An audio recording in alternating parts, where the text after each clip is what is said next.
नमस्कार मित्र हो, मी कार्की. माझ्या शब्द निरंतराच्या प्रवासात तुम्हा सर्वांचं मनापासून स्वागत. चितंबली सरांनी लिहिलेल्या जंगलाचं देणं या पुस्तकाचा परिचय मी आपल्याला पूर्वी करून दिला होता.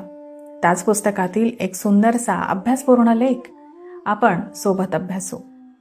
उदकाचे देणे. सर लिहितात, पाण्याला जीवन म्हटलं आहे. अन्ना वाचून आपण अनेक दिवस जगू शकतो, पण पाण्याशिवाय एक दिवसही जगणे कठीण जाते. अरेबियन नाईट्स या जगप्रसिद्ध बृहत ग्रंथाचा लेखक रिचर्ड बर्टन अरबस्तानच्या निर्जल वाळवंटातून प्रवास करीत होता. जवळ असलेला पाण्याचा संचय संपला. त्याला अतिशय तहान लागली होती.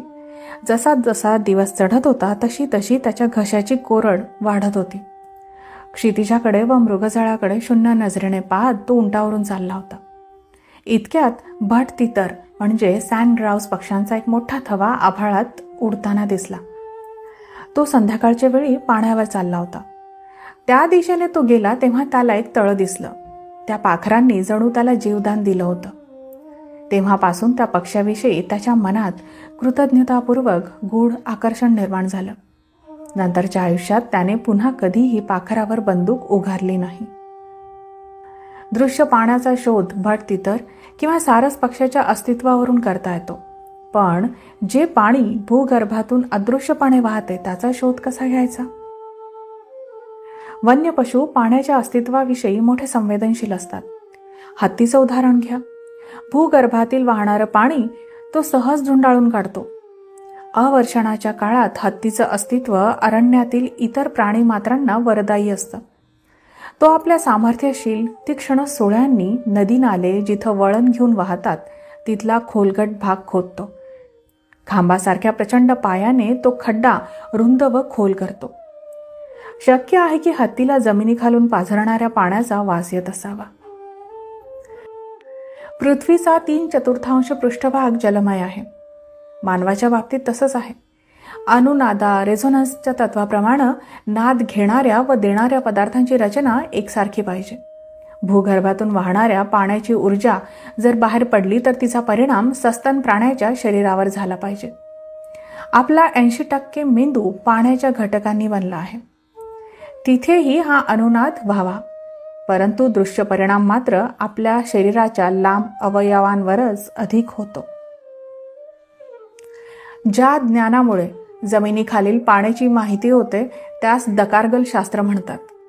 वराह मिहिराने बृहत संहिता या ग्रंथामध्ये या शास्त्राविषयी सविस्तर माहिती दिली आहे. वराह मिहिर 6व्या शतकात झाला. या शास्त्राचा अभ्यास करणाऱ्यास जांभूळ, उंबर, अर्जुन, बोर, पळसबेल, बेहडा, सातवीण, मोहा, कदंब, नारळ, खजूर इत्यादी वृक्षांचे ज्ञान व त्या झाडांजवळील वारुळाच्या रचनेची माहिती पाहिजे. वारुळ खणत असता त्यात अनेक प्रकारचे साप आढळून येतात. बेडूक, घोरपडी व मुंगुसाची निद्रास्थाने दिसतात. विंचवांची वीण सापडते. ह्या प्राण्यांच्या अस्तित्वावरून त्या झाडाजवळ किती खोलवर पाणी सापडू शकेल याचे अनुमान करता येते. अशा रीतीने परिसरातील पाणी वाचणाऱ्यास पानाडी म्हणतात. पण ज्या ठिकाणी ह्या दृश्य साधनांचा अभाव असतो तिथे उंबर किंवा पिंपळाची फांदी उपयोगात आणली जाते. पाणी शोधून काढण्याचं काम करताना तुम्ही पानाडी पाहिला आहे काय? तो उंबर किंवा पिंपळाची दुबळक्याची फांदी हातात धरतो. हात जमिनीला समांतर. ह्या अवस्थेमध्ये हाताचे स्नायू तणावात असतात. असे म्हणतात की पानाडी जमिनीतील अदृश्य पाण्याजवळ आला की हातातला तणाव फांदीमध्ये प्रवेश करतो, त्यामुळे ती हलू लागते. फांदीची हालचाल प्रत्येक पानाड्यात वेगवेगळी असू शकते. फांदी वर उचलली असेल तर नाल्याच्या वरची बाजू दाखवते. फांदीने दाखविलेल्या वर्तुळाच्या आकाराने पाणी किती खोलवर आहे हेही कळू शकते. जगातील प्रमुख राष्ट्रांमधील पाणी पुरवठा व नळ योजना कंपनी कृषी, भूगर्भशास्त्र व भूजलशास्त्र विभागामध्ये पानाड्यांना रोजगार देऊन त्यांचा चांगला उपयोग करून घेण्यात येत आहे. व्हिएतनाम युद्धात व्हिएतनामी पानाड्यांनी जमिनीतील स्फोटक कवचे मोठ्या कुशलतेने शोधून काढण्याचे कार्य केले. रशिया तर या बाबतीत आघाडीवर आहे. शेकडो सहस्रावधी पानाड्यांचा उपयोग जमिनीतील केवळ उदक शोधण्यासाठी नव्हे तर भूगर्भातील अमूल्य खनिज द्रव्ये शोधून काढण्यासाठी ते करीत आहेत. रशियातील भूगर्भ व भूजल शास्त्रज्ञांनी याविषयी अनेक वर्ष सातत्याने प्रयोग करून अतिशय महत्त्वाचे निष्कर्ष काढले आहेत. ते मननीय आहेत. उदक शोधात उपयोगात आणलेल्या फांद्या 2-3 दिवस कार्यरत असतात. तुटलेल्या फांदीची दुरुस्ती करून ती उपयोगात आणता येत नाही. पानाड्याने कातडी ग्लोव हातावर चढविले तर फांदी प्रभावहीन होते. अनेक पानाड्यांच्या फांद्या एकत्रित जोडल्यामुळे संकलित परिणाम दिसून आला नाही. मात्र एखाद्या कुशल पानाड्याने नवख्या माणसाच्या हातातील फांदीला केवळ स्पर्श केल्यामुळे ती फांदी प्रभावित होते. पानाडी जलद चालल्यामुळे किंवा त्याच्या शरीरावरील पोलादी अथवा शिशाच्या आवरणाने उदक शोधात प्रतिकूल परिणाम दिसून आला नाही. नुसती फांदी कधी कार्यरत नसते. तिला योग्य माणसाचे माध्यम लागते. अशा व्यक्तीची शास्त्रीयदृष्ट्या परीक्षा घेण्यात आली तेव्हा आढळून आले की ही माणसे पृथ्वीच्या लोहचुंबक क्षेत्राला फारच संवेदनशील होती. रशियन शास्त्रज्ञांनी तर माणसांचे 4 वर्ग या शास्त्राआधारे केले आहेत. स्त्रियांचा ह्या फांदीवर पुरुषांपेक्षा 40% अधिक प्रभाव पडतो. काही पुरुषांचा ह्या फांदीवर प्रभावच पडत नाही, तर शेवटच्या 2 वर्गातील पुरुषांवर फांदी खांदा व कमरेपासून प्रभावशील होते. ह्या वर्गीकरणाला इलेक्ट्रोकार्डिओग्राफचा दुजोरा आहे. नदीवरून विमानाने प्रवास करीत असता नदीच्या माध्यमातून वाहणाऱ्या विपुल पाण्याचा फांदीवर काहीच परिणाम दिसून आला नाही. मात्र नदी किनाऱ्यावरून जाताना फांदीवर प्रभाव पडे. ज्या प्रदेशात भूगर्भातील पाणी जमिनीला स्पर्श करून वाहते त्या भागातील पाण्यातील ऊर्जेचा परिणाम माणसावर अनुकूल होतो. जिथे उदंड पाणी मोठ्या वेगाने वाहते त्या पाण्यातील शक्तीचा परिणाम मानवावर प्रतिकूल होतो. आदर्श परिस्थिती फक्त अरण्ये, वने व राई असलेला भूभाग मानवाला देऊ शकतात. समृद्धी व वनाचा अनोन्य संबंध आहे. आजूबाजूचा सारा परिसर उद्ध्वस्त होताना हा विचार चिंतनीय वाटतो. भूगर्भातील उदकाच्या क्षेत्रात पानाड्यांना कित्येक वेळा चमत्कारिक अनुभव आले. अशा क्षेत्रात उंदीर, घुशी अस्वस्थ दिसल्या. वाळवी आपले वारूळ या क्षेत्रामध्येच बांधतात. वराहमिहिराने याचा विचार केला आहे. मधमाशांना अशा क्षेत्रावरील झाडाच्या फांदीवर मोहळ करायला आवडतं. मानसिक विकृतीने पछाडलेली माणसे मधमाशांच्या अखंड गुणगुणणाऱ्या संगीताने सुधारत असल्याचा सिद्धांत रशियन शास्त्रज्ञांनी मांडला आहे. जमिनीखालील जलाची ऊर्जा व मधमाशांच्या संगीताचा मिश्र परिणाम अशा व्यक्तीवर गुणकारक होत असावा. उदक शोधण्याचे हे शास्त्र मानव हजारो वर्षांपासून उपयोगात आणत आहे. वन्य पशूंमध्ये देखील हीच प्रवृत्ती आढळून येते. सांबर शिंगे व रानडुकरांच्या दातांचा आकार ह्या पारंपरिक फांदींसारखा असतो हे लक्षणीय आहे.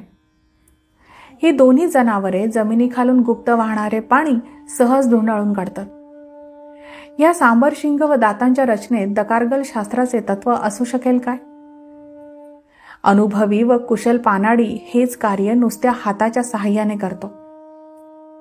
वन्य प्राण्यांना देखील याच तत्वाने आपला मार्ग शोधता येत असावा का?